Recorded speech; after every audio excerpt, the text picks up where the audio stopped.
Good morning. I have mentioned in a couple of posts that I was looking at getting a stablemate for the DRZ. This is it. Need to come up with a good name, but here we are. One pretty much fully built Husqvarna 701. I know I'm impressed. Getting used to it's going to be certainly different to Doozer, the DRZ 400E. Looking forward to getting used to it. So I have a couple of hour trip home from picking it up.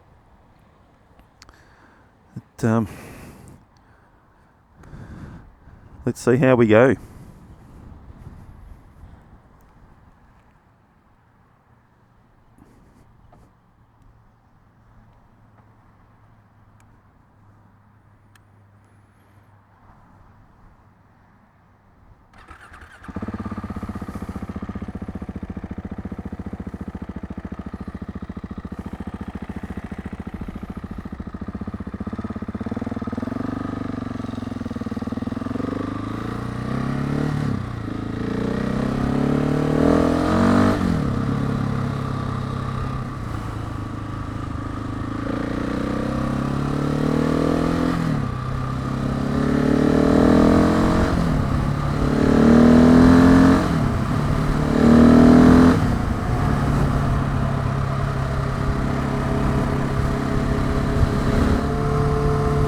Bit of a mid-ride commentary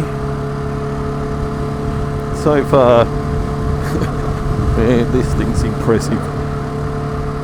I've only done about 60k on the asphalt. As I mentioned, he's so smooth. We've got to compare this against the DRZ for this style of bike. Smooth, powerful, quiet compared to DRZ. Seat concept seat, it's pretty firm, but again, that'll break in. Suspension's firm. All the suspension has been redone. Different cartridges, different internals, different springs, everything redone. It's got a quick shifter and it's a bit of a giggle for this type of bike. Just coming to the city. I've done the first 100 kilometres, all asphalt.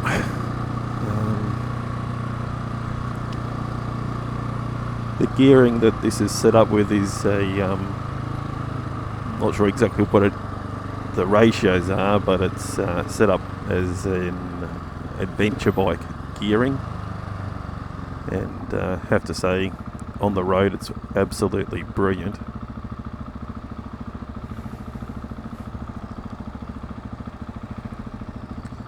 Again, it's an impressive bike. As a, I guess a middleweight, lightweight adventure build, then this city traffic is part of the reality of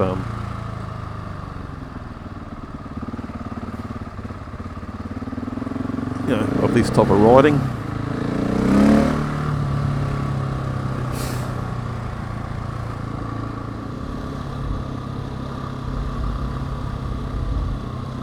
Made it home. Thought might as well get out onto the dirt. To say I'm pretty happy with the asphalt kilometres. Suspension's pretty hard. Jumping on the bike now, trying to work out where the gear and brake levers are with my boots on. Completely different to way the DOZ is set up, ergonomically that is. Brakes, a whole lot better than the DOZ, so trying to work out how much I can use out in the dirt.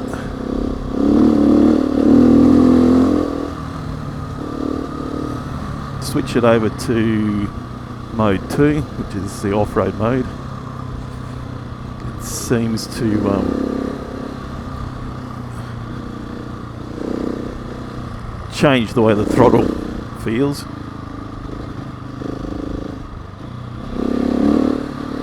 It's going to take a bit of getting used to. So today, just going to have a bit of a cruise.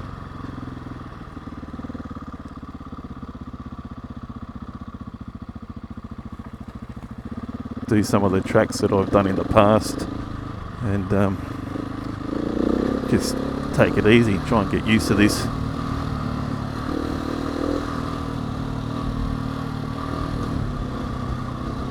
Do the same, my standard run out to Blackwood for coffee, just probably with a maybe a different pace.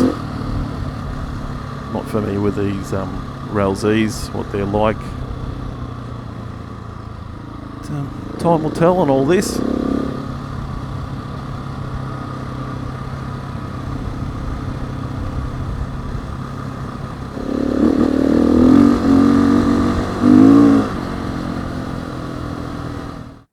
I've just stopped on the O'Brien's Blue Gum Link.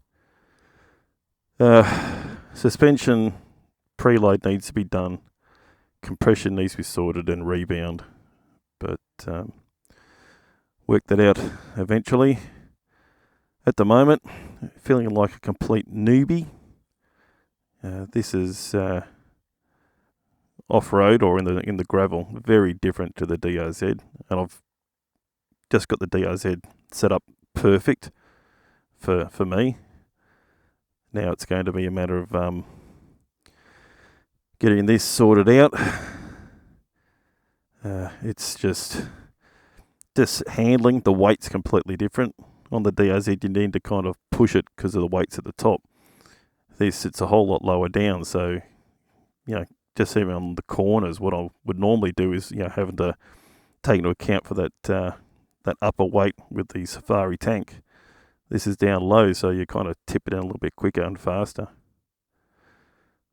But it's about 26 degrees.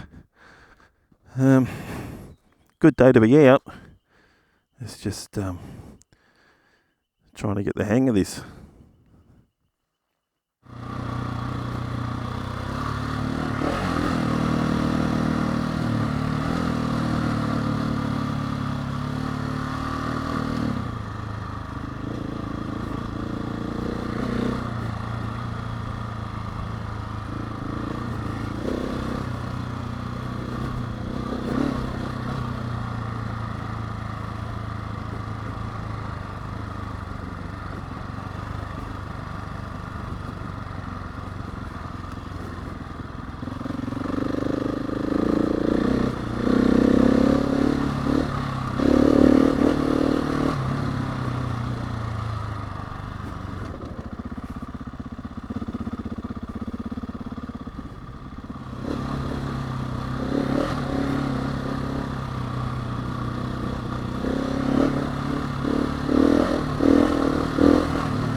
So right now I'm on XL track. Right at this point in time, I think I'd prefer to be on my DOZ because, well, it's the known quantity. This suspension is, as I mentioned, is pretty firm.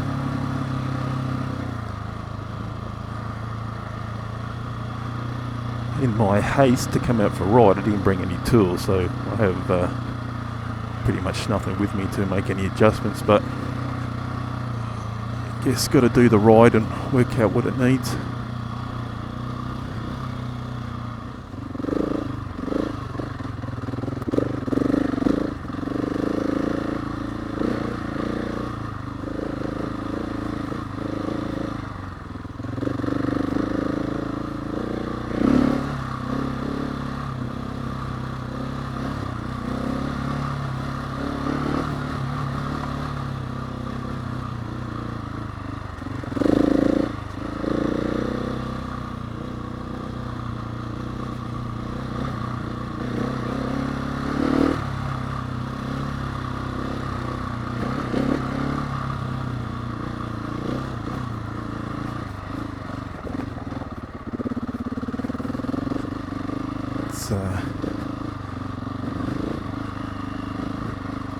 It's kind of to that firmness where it's kind of choosing its own line. A bit hard to get it back.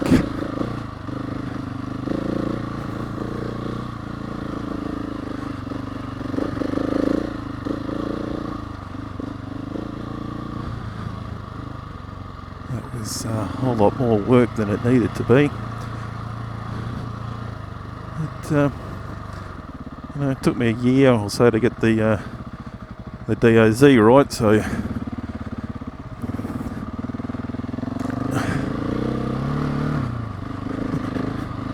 unless I know now kind of what it is that I need for the riding that I do.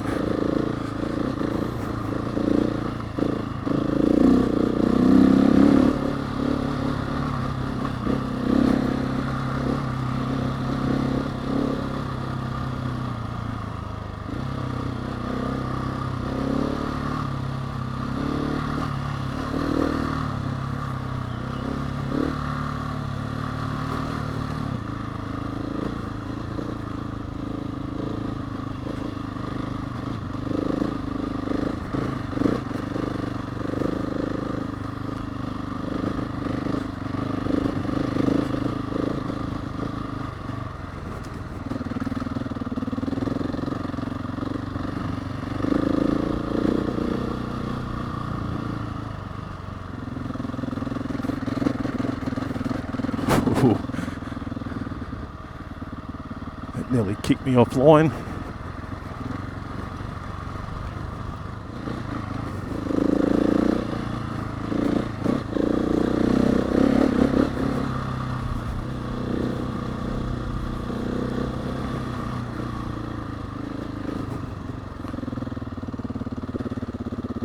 Whew. That was a lot of work. Pulled over on the side of the road and realised I did have a multi-tool on me. Not the perfect flat head to adjust the clickers. Backed off the compression in the front by 2. Geez, did make a big difference and has made a big difference. Might need to harden up by 1. That's a beginning. Multi-tool flat blade's not long enough to reach through to the clickers on the rear suspension. But right now, much happier.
So I could probably go back one.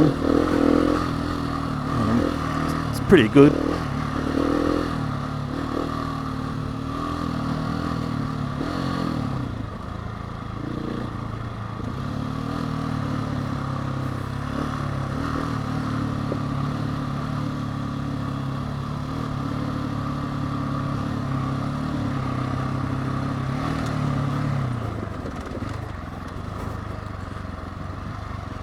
That's good because it saved me there.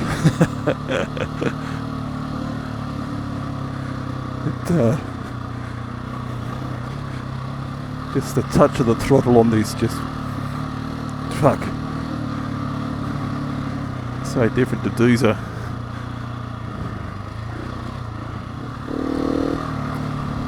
This is Old Ashbourne Road.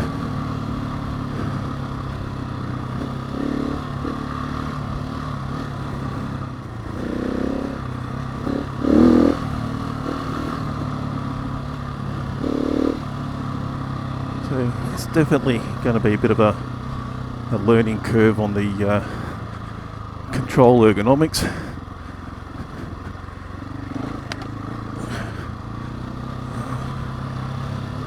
Gear lever on the DRZ running a Hammerhead plus 20, so I know exactly where my boot is and it kind of suits where my foot placement is.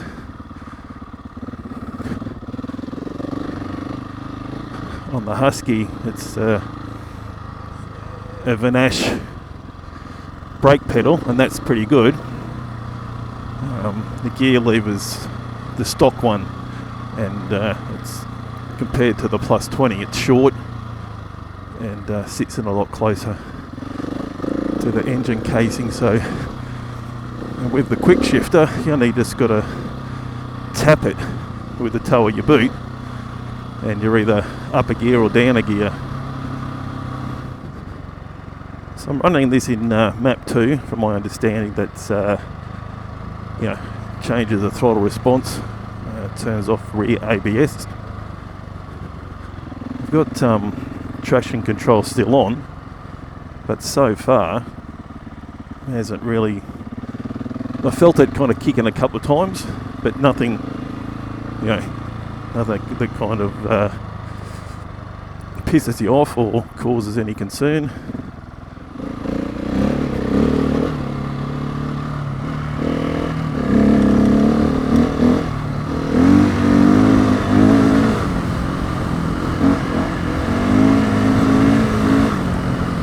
Tires spinning around and no real traction control concern.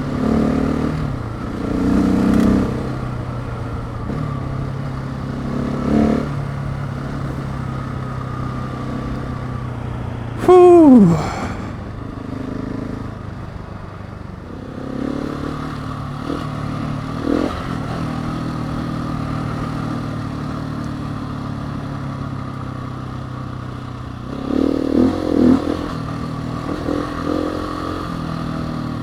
This is charcoal track. Did this in the last video, I think, or one of the last videos. I'll do this, get back onto the Greendale Trentham Road, and then go back out, head home, I guess.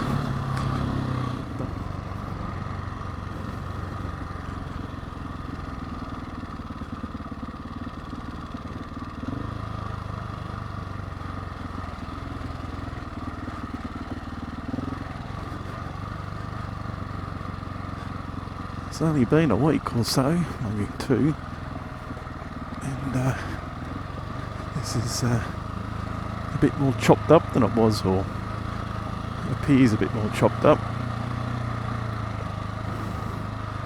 I'm guessing with holidays there's more people out and about, riding bikes and forward driving.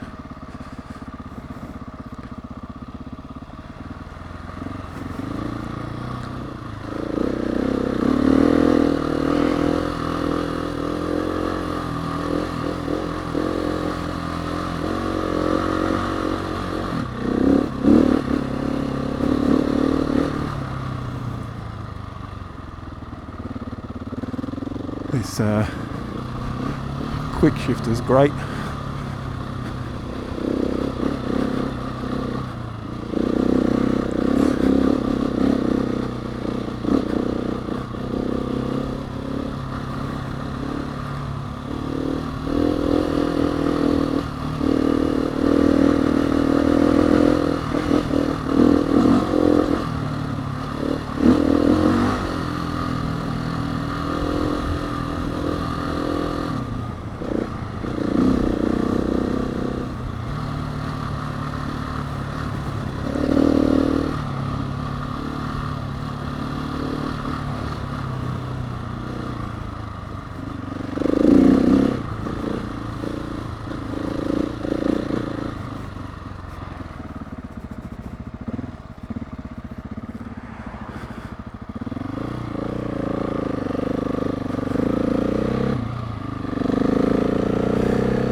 Just on the Trentham Greendale Road, and just kind of heading back towards home, and kind of hit me that out in the bush, this and the DOZ are so similar. You know, you can't put down 80 horsepower on this thing.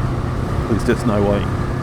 Slight differences in handling, but when I came off charcoal track and onto the asphalt, it's there where you just notice this night and day difference, where you can just do the stuff in the bush, and then you hit the asphalt and it's just a road bike. You know, it's, you know, because of that whole sort of middleweight light adventure type riding, or adventure riding, we have so many kilometres that we have to do on asphalt, and then trying to come up with that unicorn bike that'll do both. I don't know if it's as comfortable on the road as a T7, because I've never ridden one, and had almost decided to pull the pin on a T7, but then kind of had to really think about what type of riding I like, and you know, the day I got stuck in the mud on the DRZ, like, if I had to do that on a 200 kilo bike, you know, I'd just be fucked. So this 701 came up with the works. It is just built beyond belief with what's been done to it.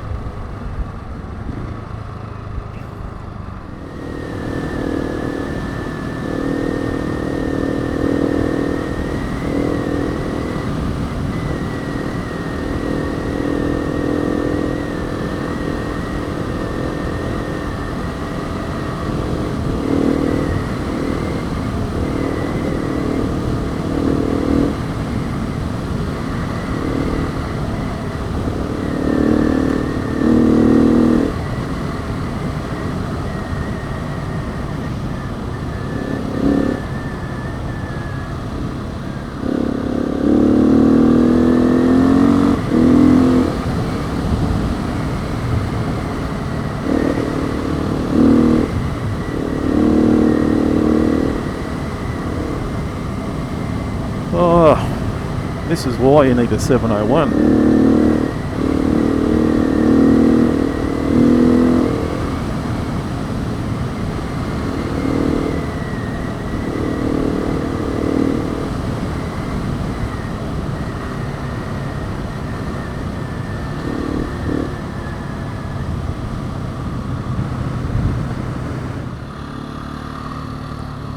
So I mentioned at the start of the day, it's got RAL-Z's on it.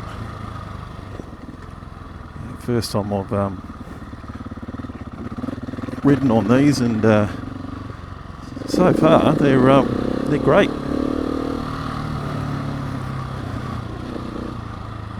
done nothing that would take me by surprise. What they're like in the winter, I don't know. What they're going to be like on wet roads, I don't know. But out here in this dry stuff, they're good.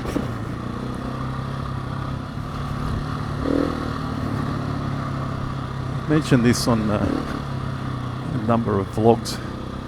This part of Amber's Lane was, maybe preferred it prior to the grading. Used to be fairly fast, now not so much. Still a great ride, but it's kind of missing something from before. Especially kind of this downhill section that goes down to the campground. It's just pretty shitty. It's all this stuff, all the rocky stuff that was exposed, all the loose stuff that's on top.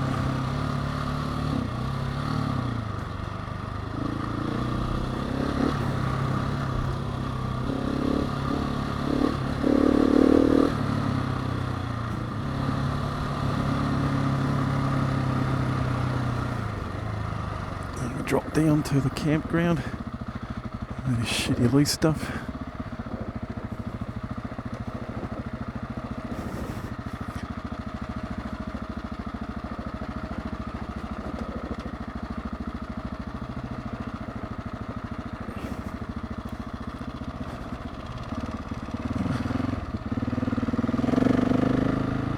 There we go. That was kind of the better part of Ambler's Lane. I'm expecting this camera battery to die any minute, so I'll probably stop talking and get up the other side.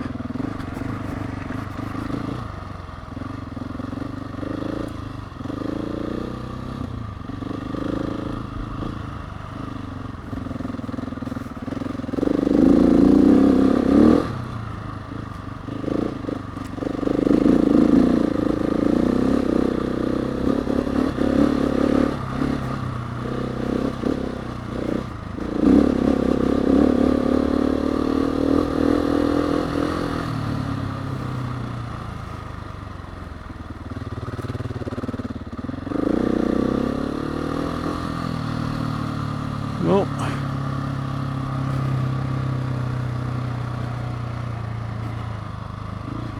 sounds like it's bushwalking day. Holy shit.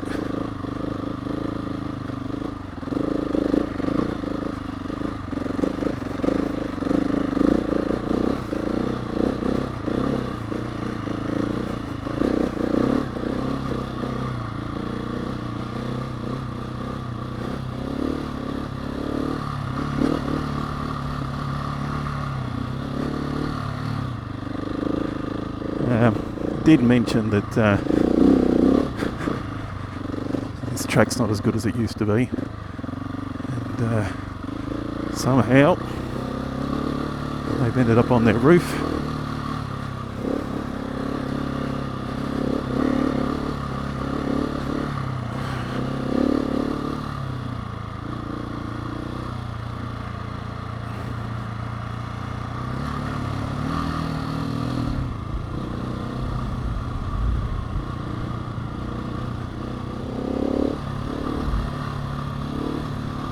How they ended up on the roof.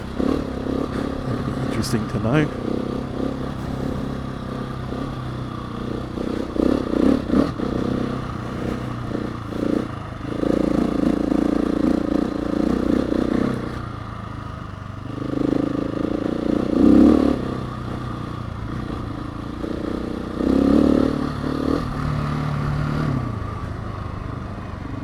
Whew.